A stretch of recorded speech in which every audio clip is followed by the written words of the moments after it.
زمونږ په دې کتابونو کې یو کتاب کې یو واقعه ذکر کړې ده. اسماعیل خراسانی رحمت الله علیه دا یو نیک بادشاه تیر شوی دی. نو د هغې علاقې یو عالمو، نو دا د اسماعیل خراسانی له راغې څه کار یې پېښ شوی. نو د اسماعیل خراسانی له چې د عالم راغې او د ولیده، دی ورته د خپل تخت نه راپاڅېد. هغه عالم یې په تخت باندې کېنو او دی ورته په لاندې په ځمکه کېناست. عالم ورته ډېر وی نه جي په دې به بس دا ستا ځای دی، په دې به ته ناست دی. یاره جي څنګه راغلی؟ هغه ورته زما څه کار پېښ شوی، ما ته به دې جي ویلي زه به کوڅې له پخپله درغلی. د درنو خلکو خبرې هم درنې وي او د سپکو خلکو خبرې بیا سپکې. نو د اسماعیل خراساني چې د عالم څه کار و هغه کار یې وکړ او بیا چې عالم یې رسخته نو 7 قدم یې ورپسې واخیستل. د شپې اسماعیل خراساني ودرې، په خوب کې امام الانبیاء محمد رسول الله صلی الله علیه و آله وسلم ولید.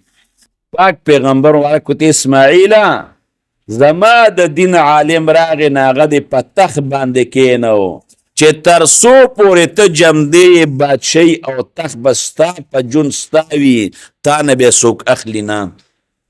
او زما د دین عالم پسې تا 7 قدم اخیستي دي، نو بادشاهي به تر 7 نسلو پورې ستا په اولاد کې چلیږي. ستا نه پس په دې زوی بادشاهي بیا نوسۍ کوړې او کودې کړوسې داسې پردې ورپسې ده 7 پشتو پورې به دا بادشاهي دا په ستا په نسب کې چلیږي. د تاریخ کتابونو لیکلی دی وایي د اسماعیل خراساني په جون باندې بادشاهي د هغه وه، د هغه نه پس د هغه د زوی وه، بیا یې د نوسي وه. عالم وایي د هغه بادشاهي مې مولیده، د هغه د زوی بادشاهي مې مولیده چې چا کتاب کې لیکلی دی، او د هغه د نوسي بادشاهي مې مولیده. او د الله نه امید ساتمه چې هغه 7 پشتو په رسول الله مبارک چې ورته خوب کې ویلي دی دا باقی به هم د هغوی په اولاد کې چلیږي.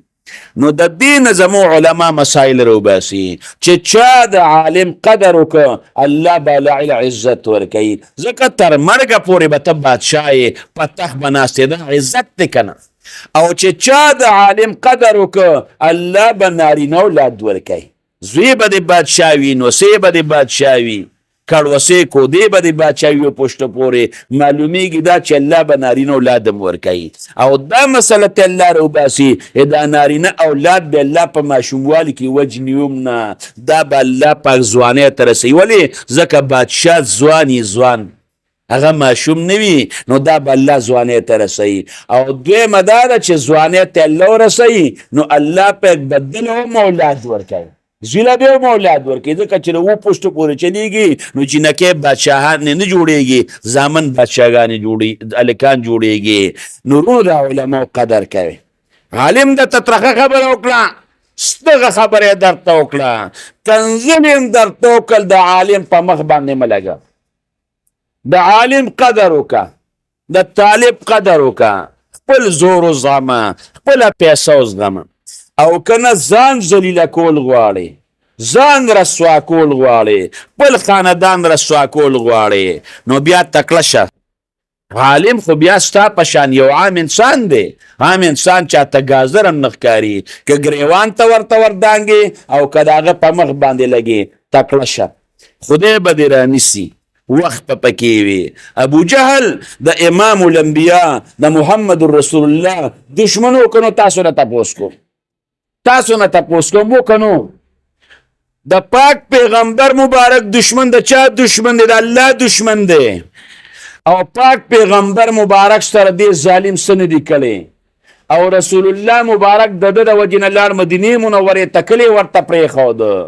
خو 13 کاله الله د پیغمبر دشمن ته صبر وکړ، او د بیا د هجرت په 2م کال الله پاک ابو جهل رونی مردار یې کړ. نو چې د پیغمبر دشمن ته الله 13 کاله صبر وکړ، نو د عالم دشمن ته به هم الله صبر کوي. داسې نه ده چې د عالم په مخ باندې ولګېدې او یاره تا ته څه پېښ نه شو زه بس بادشاه ګرځه هېڅ هم نشته. نه نه نه، دا مه وایه، مصیبت به راځي در باندې.